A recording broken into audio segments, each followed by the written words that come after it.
Сәлем достар, мен бүгін сіздермен песочный рогаликтің рецептісімен бөлісетін боламын.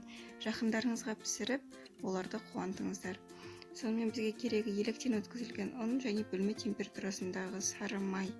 Міндетті түрде ұнды електен өткізіңіз және де тоңазытқыштан алдын ала сары майды шығарып қоюды ұмытпаңыз. Оны бір шетке қоя тұрып, біз келесі қоспамызды дайындаймыз. Ол үшін қаймақ, жұмыртқа және де бір шай қасық қопсытқышты қосып, жақсылап араластырамыз. Содан соң ұнымыз бен сары майымызды алып, қолымызбен үгітеміз. Екі қоспаны бір-біріне қосып, жақсылап қамыр илейміз.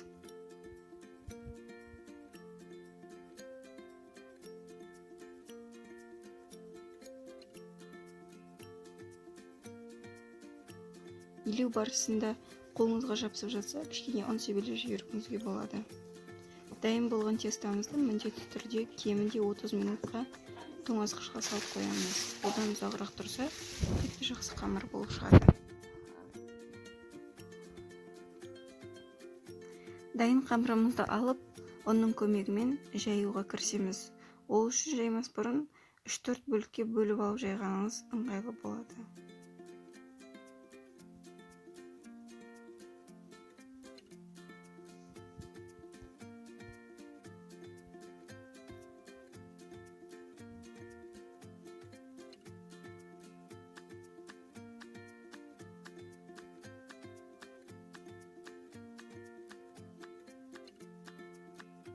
Міне видеодағыдай ұнның көмегімен осылай жайып аламыз.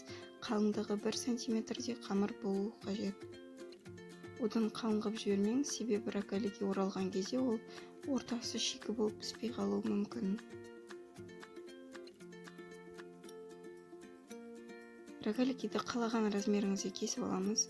Үлкен рогаликтер қажет болса, үлкендеу болып, менікіндей шағын рогаликтер қажет болса, бірнеше осылай бөлікке бөліп аламыз. Ортасына начинкасын саламыз. Начинка өз қалауыңызда кез келген начинка салуыңызға болады. Мен үйдегі груша вареньесін салдым.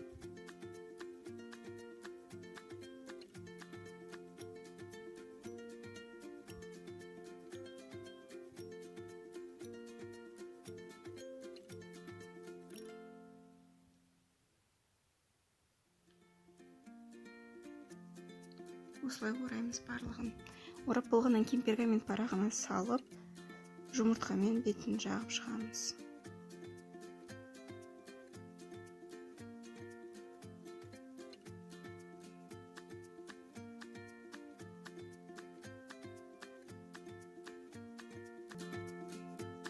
«180 градус қызып тұрған пеште 20-25 минуттай пісіріп аламыз.